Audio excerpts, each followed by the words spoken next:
So joining me today is our National Security Advisor, Jake Sullivan, who will provide an update on Afghanistan and then take some of your questions. And with that, I'll turn it over to Jake.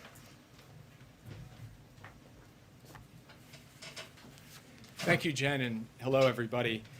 I'm going to start with just an update in terms of the President's engagement today in engaging with his national security team, and then make a few comments broadly on the situation, and then I'll be happy to take your questions.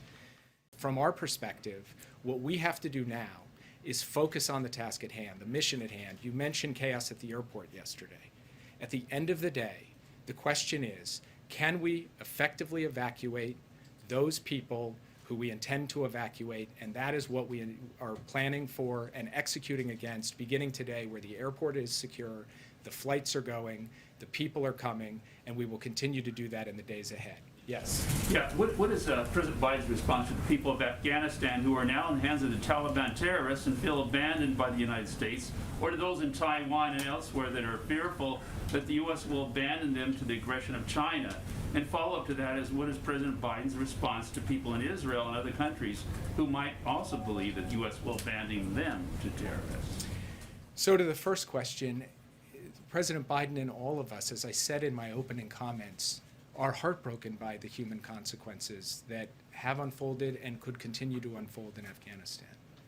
We believe passionately in human rights and human dignity, and we want to work with the international community to advance that wherever we can. But President Biden was not prepared to have American men and women continue to fight and die in the civil war of another country in order to achieve that. We will use every other tool at our disposal to achieve that, and we will do so day after day, month after month in the period ahead on behalf of the people of Afghanistan. To your question about allies, we gave 20 years of American blood, treasure, sweat, and tears in Afghanistan.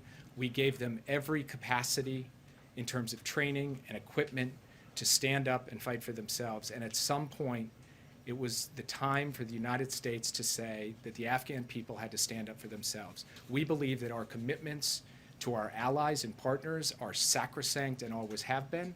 We believe our commitment to Taiwan and to Israel remains as strong as it's ever been. Keep in mind that with respect to Afghanistan, we said back in 2011 that we would be out in 2014. We stayed another 7 years, far and above and beyond the commitment that we made more than a decade ago. And the last thing that I would say is that President Biden is laser focused on accomplishing the core national security objectives of the United States. And when it comes to Afghanistan, that was getting bin Laden and degrading al-Qaeda. We accomplished that, and he believes it was time for our troops to come home. Yes.